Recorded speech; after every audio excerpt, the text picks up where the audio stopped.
Masih bersama kami pemirsa di Indonesia Bicara, masih ada Bu Pauline dan juga Dr. Franz di sini. Kalau kita bicara soal kebijakan mengenai mencegah virus corona ini semakin menyebar dan serius, perusahaan-perusahaan sudah menerapkan kebijakan untuk memberikan surat pernyataan. Berlebihankah ini tidak, Dok? Surat pernyataan kesehatan begitu?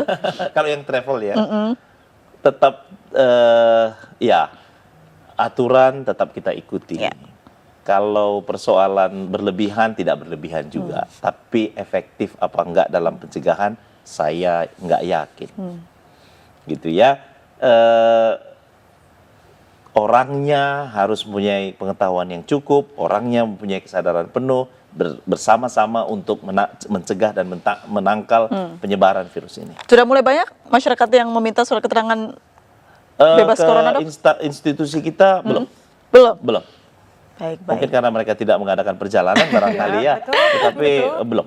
Kebijakan ini menjadi salah satu syarat Bu Pauline untuk bepergian ke luar negeri. Tidak semua negara mengharuskan itu sih sebetulnya. Tapi balik lagi karena minatnya sendiri pun sudah berkurang, jadi kan seperti kita lihat sekarang yang pilgrim aja sudah mulai dibatasi kan, yang pilgrim Nasrani sudah mulai dibatasi, lalu yang umrah juga sudah mulai dibatasi. So far memang belum banyak, ya mungkin karena minat travelingnya itu sudah berkurang, jadi memang tidak ada yang meminta surat rekomendasi tersebut.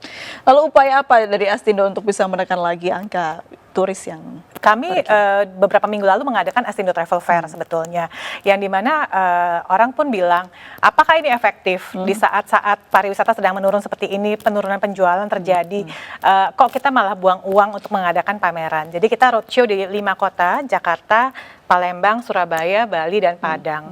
Bukan buang-buang uang sebetulnya, tapi kita ingin membuat campaign supaya yuk stay healthy and safe traveling, jadinya keep traveling. Dibandingkan kita diam-diam di kantor, tidak melakukan apa-apa, upaya travel fair ini adalah salah satu cara kami paling tidak untuk branding, untuk menarik kembali minat orang untuk bepergian, untuk memperkenalkan destinasi-destinasi baru. Ya, jadi nantinya orang kan beli tiket sekarang buat pergi nanti nih mungkin April onwards atau May onwards. Jadi nggak cuma beli tiket buat dipakai sekarang langsung, tapi juga buat nantinya bisa dibuat untuk berangkat nantinya. Baik, kita kembali membahas mengenai virus corona ini ya. Dok, kalau melihat gejalanya, lalu seperti apa sifat dari virus ini? Kapan sih Dok akan berakhir, Dok? Iya, hanya Tuhan yang tahu. Kalau melihat yang sekarang di China sendiri sudah menurun kasus barunya, signifikan sudah menurun di China. Karena faktor apa di Cina menurut Dok? Iya, karena memang begitu sistem sudah bagus, isolasi, cegah tangkal sudah bagus, pasti dia akan menurun dengan sendirinya. Bukan karena cuaca atau perubahan musim? Bukan, cuaca barangkali April nanti baru akan bertukar, karena negara subtropik akan mulai musim semi pada bulan April. Iya, kalau saya memperkirakan ya 6 bulan dari sekarang itu semua akan masih trauma dengan hal-hal seperti ini. Dan memang secara sekarang masih menunjukkan tren meningkat di negara-negara Eropa, di negara-negara yang Amerika juga, dan itu menyebabkan blow up berita ini gencar terus sampai sekarang. Apalagi cepat ya persebaran informasi ya Dok ya sekarang. Nah, jadi kita berharap kalau di Indonesia cukup pada komunitas yang kemarin tidak menular ke itu akan cepat sekali selesai. Malah di beberapa negara kalau kita lihat situsnya itu sudah diberikan label hijau, artinya negara ini sudah bersih, pernah positif dan negara ini sudah bersih. Jadi kita optimis lah, ini akan selesai. Kalau prediksi seperti yang kemarin-kemarin SARS, MERS gitu ya, 6 bulan dari sekarang. 6 bulan dari sekarang. Ya. Dengan cuaca di Indonesia yang ekstrim, hujan, panas, itu mempengaruhi tidak sih Dok? Mempengaruhi. Kalau kepustakaan mengatakan kalau negara-negara ekuator itu orang akan tidak di rumah seperti negara-negara dingin sekarang. Penularan influenza virus, epidemi yang pernah terjadi karena orang di rumah semua pada saat itu salju akan memudahkan terjadi penularan. Dan mereka yang memberi kebutuhan akan berkumpul di suatu tempat di pusat perbelanjaan akan banyak sekali karena memang kebutuhan. Nah, jadi penularan akan cepat sekali, maka endemi akan cepat merebak. Nah, di negara kita walaupun ada positif virus corona, dengan katulistiwa seperti ini mobilitas kita tidak di rumah saja, kita bekerja seperti biasa. Penularan di dalam rumah itu tidak akan terjadi.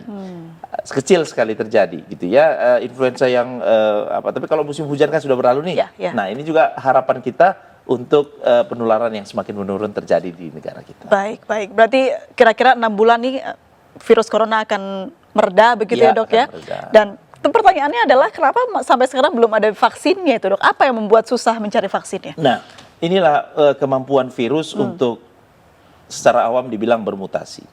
Dia bisa mengadakan shift antigenik atau drift antigenik, sehingga kalau kita membuat vaksin sekarang dari virus yang ada sekarang, mungkin jadi vaksinnya mungkin tahun depan. Oke, atau lama 2 ya. tahun lagi. Jadi vaksin yang dengan berbasis kuman yang sekarang. Kuman yang sekarang COVID-19 Sementara nanti ini ya? 2 tahun lagi kumannya udah jenis baru. Akan muncul lagi Dan baru. dia tidak efektif lagi untuk itu. Oke, tidak aktif- ini efektif artinya lagi. COVID-19 ini tidak akan muncul lagi di 2 tahun ke depan atau akan diganti yang baru? Atau COVID-19 akan bermutasi menjadi yang baru? Iya, dia akan menjadi kuman corona Oke. tipe baru dengan misalnya dulu waktu influenza ada H5N1, ada H3N2. Ya. Begitu juga yang terjadi pada corona ini walaupun tidak ada namanya sama sekali, kata 19 itu berasal dari 2019. Oke. Nanti bakal ketemu kita di COVID-21, COVID-22, kita nggak tahu. Jadi Kita kayak nggak seri tahu. film ya, Bu Paulin. ya. Tersanjung. Jadi seperti seri sinetron jadinya Iya, gitu ya. jadi kenyataannya adalah COVID-19 ini mutasi dari virus-virus sebelumnya seperti MERS dan SARS itu, Dok? Iya, belum tidak dilakukan penelitian tapi para ahli mengatakan demikian. Baik, wah luar biasa Mengerikan. sekali ini. Dan obat untuk influenza oseltamivir tidak bisa untuk virus corona, walaupun sama-sama virus. Baik, Antivirus untuk HIV tidak bisa untuk virus corona karena walaupun sama-sama virus karena berbeda sekali struktur genetikanya. Berarti kedokteran WHO pun sudah katakan tidak mungkin membuat Virus vaksin masih untuk. banyak misterinya. Oke, baik. Dan mungkin ada ya lampu terang karena bisa sembuh ya, banyak pasien Iya, yang bisa sembuh. dan tidak ada obatnya tapi sembuh sempurna dengan sendirinya. Ya, kuncinya stay healthy. Iya. Kita masih punya satu segmen lagi untuk membincangkan ini, membahas mengenai cegah corona agar tidak semakin serius. Tetap bersama kami pemirsa di Indonesia Bicara.